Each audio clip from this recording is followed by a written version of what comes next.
قیامت کے دن شدید ترین عذاب میں جھونک دیے جائیں، سوائے اس کے کہ دنیا کی زندگی میں ذلیل اور خوار کر دیے جائیں۔ وَيَوْمَ الْقِيَامَةِ يُرَدُّونَ إِلَىٰ أَشَدِّ الْعَذَابِ اور وَاللَّهُ بِغَافِلٍ عَمَّا تَعْمَلُونَ، اور جو کچھ تم کر رہے ہو اللہ اس سے غافل نہیں ہے۔ تم اپنی ظاہری ٹیپ ٹاپ سے، اپنے داڑھیوں کے طول سے اللہ کو دھوکہ نہیں دے سکتے، اپنے عمروں اور حجوں کی تعداد سے اللہ کو دھوکہ نہیں دے سکتے۔ He sees you through and through، تمہارے باطن کو دیکھتا ہے، تمہارے دل کو دیکھتا ہے، اسے معلوم ہے کہ تم نے حج تو کیا، حرام کی کمائی سے کیا ہے۔ بہرحال یہ بڑی شدید وعید والی آیت ہے قرآن مجید میں، کہ جس کا نقشہ ہماری نگاہوں کے سامنے آج دنیا میں مسلمانوں کی کیا وقت ہے، کیا حیثیت ہے۔ 1.25 ارب سے لے کر 1.5 ارب تک کی تعداد ہے جو آنکی جاتی ہے مسلمانوں کی دنیا میں۔ گویا کہ ہر چوتھا یا ہر 5واں انسان مسلمان ہے۔ کتنا بڑا رقبہ ان کے قدموں تلے ہے۔ ہر طرح کے وسائل اللہ نے مہیا کیے ہیں، معدنیات، نباتات، پھر جو آج کی سب سے بڑی دولت تیل، اس کے سب سے بڑے ذخیرے مسلمانوں کے قدموں تلے۔ اس سب کے باوجود عزت نام کی کوئی شے نہیں۔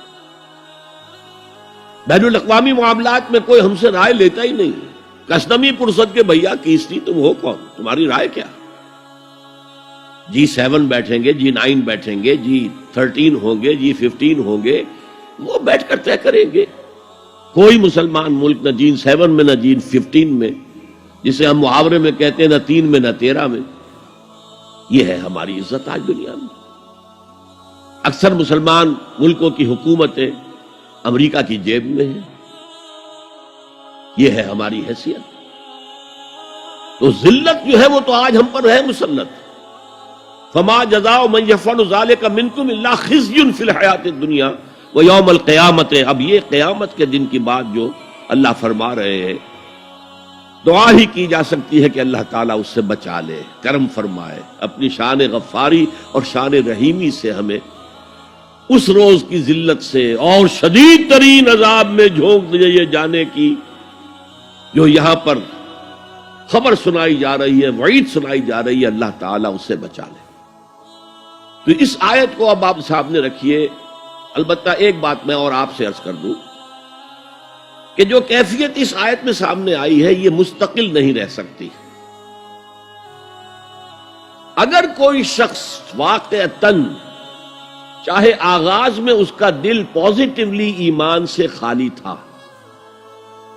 لیکن ساتھ ہی نیگیٹو نفاق سے بھی خالی تھا، کہہ سکتے ہیں زیرو لیول ہے، پلس ویلیوز اور مائنس ویلیوز کے درمیان زیرو آئے گا، تو باطن کے اعتبار سے چاہے وہ زیرو لیول پر تھا، لیکن اگر وہ اطاعت کرتا رہا، نماز پڑھتا رہا، روزہ رکھتا رہا، زکوٰۃ دیتا رہا، حرام چیزوں سے بچتا رہا، فرائض ادا کرتا رہا، تو اس سے لازماً ایمان پیدا ہو جائے گا اس کے دلوں میں۔ اس لیے کہ یہ دو طرفہ پروسیس ہے، بائی لیٹرل۔ ایمان سے عمل پیدا ہوتا ہے، عمل سے ایمان پیدا ہوتا ہے۔ عمل انسان جب کرتا ہے، اللہ کی راہ میں قربانیاں دیتا ہے، زادتہم ایمانا، ان کے ایمان میں اضافہ ہو گیا۔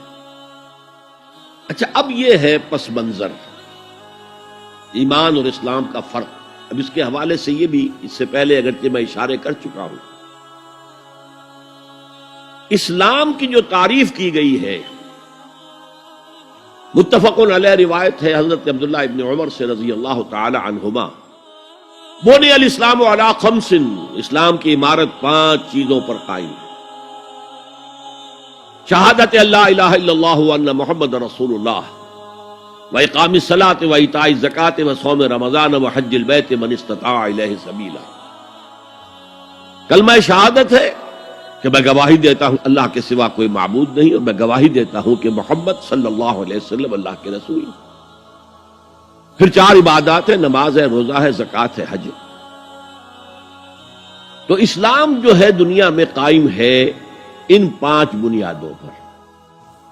اب ان میں خاص طور پر دیکھیے لفظ ایمان کہیں نہیں آیا۔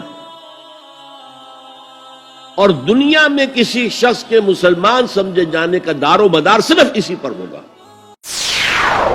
يا رب فاجمعني بكل الصحب والأحباب واكتب لنا أن ندخل الجنات بالريان.